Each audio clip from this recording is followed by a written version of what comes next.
kausap kayo ng mami mo? Dapat malaman ito ni Doc RJ. Narito na nga ang ating pakaabangan ngayong Lunes sa abot kamay na pangarap.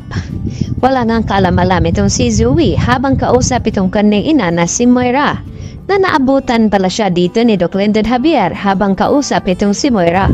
At dito nga, naharap-harapan na tinanong ni Doc Lyndon itong si Zoe kung si Moira daw kanyang kausap.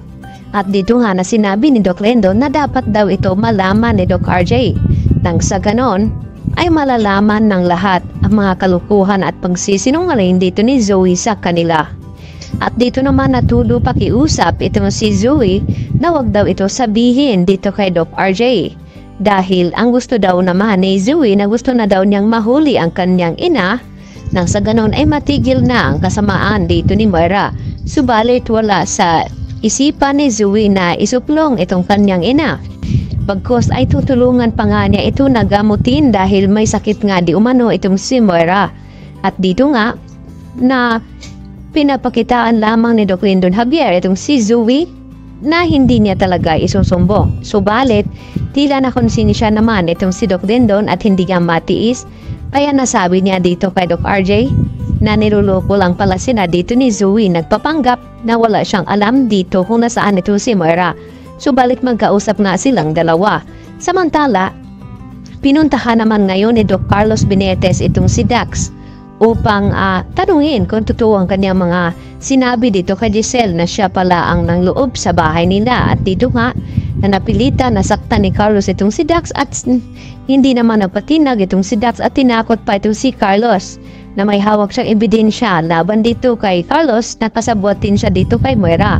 At na-blackmail nga ito at mapilitan naman na tulungan ni Carlos itong si Dax na bigyan ng magaling na abogado upang makalabas nga.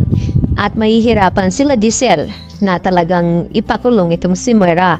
At nakarating nga ito kay Giselle na may nakuha ngang ama galing na abogado itong si Dax upang ipaglaban nga ang kanyang kaso.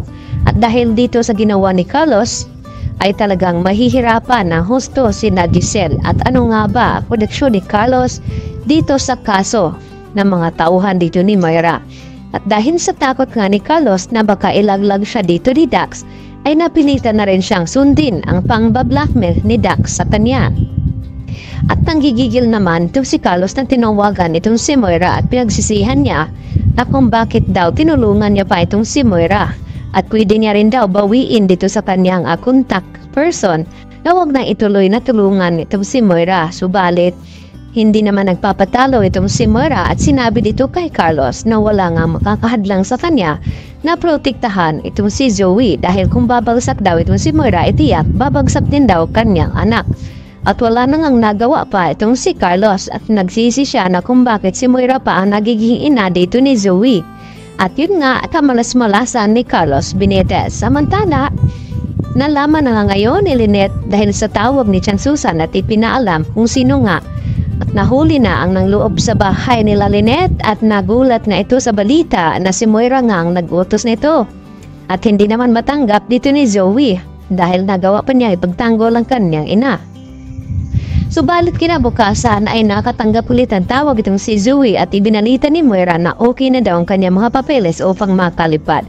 Kaya yan naman ang ating pagkaabangan kung mahuhuli na ba dito itong si Moira. Yala po at maraming salamat.